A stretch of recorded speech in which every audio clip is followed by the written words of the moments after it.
मरकुस रचित सुसमाचार 13वां अध्याय। जब वो मंदिर से निकल रहा था तो उसके चेलों में से एक ने उससे कहा, हे गुरु, देख कैसे कैसे पत्थर और कैसे कैसे भवन हैं। यीशु ने उससे कहा, क्या तुम ये बड़े बड़े भवन देखते हो? यहाँ पत्थर पर पत्थर भी बचा न रहेगा जो ढाया न जाएगा।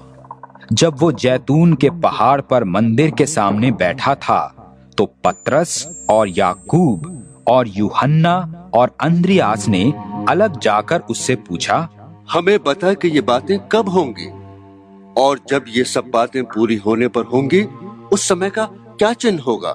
यीशु उनसे कहने लगा, चौकस रहो कि कोई तुम्हें न भरमाए। बहुत तेरे मेरे नाम से आकर कहेंगे मैं वही हूं और बहुतों को भरमाएंगे। और जब तुम लड़ाइयां और लड़ाइयों की चर्चा सुनो तो न घबराना, क्योंकि इनका होना अवश्य है, परंतु उस समय अंत न होगा। क्योंकि जाति पर जाति और राज्य पर राज्य चढ़ाई करेगा और हर कहीं भूइंडोल होंगे। ये तो पीड़ाओं का आरंभ ही होगा। परंतु तुम अपने विषय में चौकस रहो, क्योंकि लोग तुम्हें महासभाओं में सौंपेंगे और तुम पंचायतों में पीटे जाओगे और मेरे कारण हाकिमों और राजाओं के आगे खड़े किए जाओगे कि उनके लिए गवाही हो। पर अवश्य है कि पहले सुसमाचार सब जातियों में प्रचार किया जाए। जब वे तुम्हें ले जाकर सौंपे तो पहले से चिंता न करना कि हम क्या कहेंगे। जो कुछ तुम्हें उसी घड़ी बताया जाए वही कहना, क्योंकि बोलने वाले तुम नहीं परंतु पवित्र आत्मा है। और भाई को भाई और पिता को पुत्र घात के लिए सौंपेंगे और लड़के वाले माता पिता के विरोध में उठकर उन्हें मरवा डालेंगे। और मेरे नाम के कारण सब लोग तुमसे बैर करेंगे, पर जो अंत तक धीरज रखेगा उसी का उद्धार होगा। सो जब तुम उस उजाड़ने वाली घृणित वस्तु को जहां उचित नहीं वहां खड़ी देखो, पढ़ने वाला समझ ले। तब जो यहूदियों में हो वे पहाड़ों पर भाग जाएं, जो कोठे पर हो वो अपने घर से कुछ लेने को नीचे न उतरे और न भीतर जाए, और जो खेत में हो वो अपना कपड़ा लेने के लिए पीछे न लौटे। उन दिनों में जो गर्भवती और दूध पिलाती होंगी, और प्रार्थना किया करो कि ये जाड़े में न हो, क्योंकि वे दिन ऐसे क्लेश के होंगे कि सृष्टि के आरंभ से जो परमेश्वर ने सृजी है अब तक न तो हुए और न फिर कभी होंगे। और यदि प्रभु उन दिनों को न घटाता तो कोई प्राणी भी न बचता, परंतु उन चुने हुओं के कारण जिनको उसने चुना है उसने उन दिनों को घटाया है।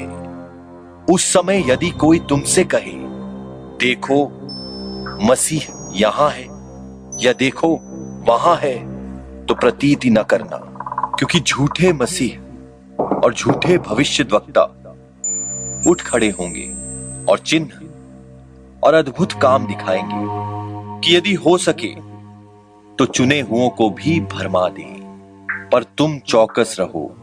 देखो मैंने तुम्हें सब बातें पहले ही से कह दी हैं। उन दिनों में उस क्लेश के बाद सूरज अंधेरा हो जाएगा और चांद प्रकाश न देगा और आकाश से तारा गण गिरने लगेंगे और आकाश की शक्तियां हिलाई जाएंगी।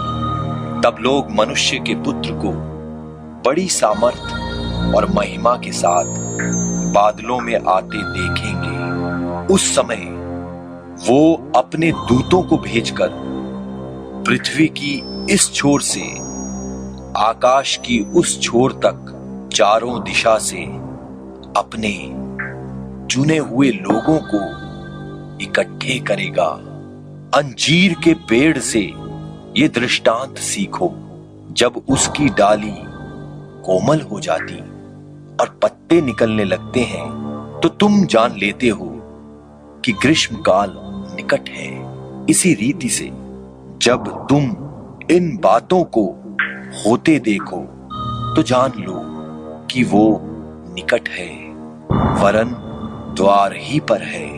मैं तुमसे सच कहता हूं, जब तक ये सब बातें न हो लेंगी तब तक ये लोग जाते न रहेंगे।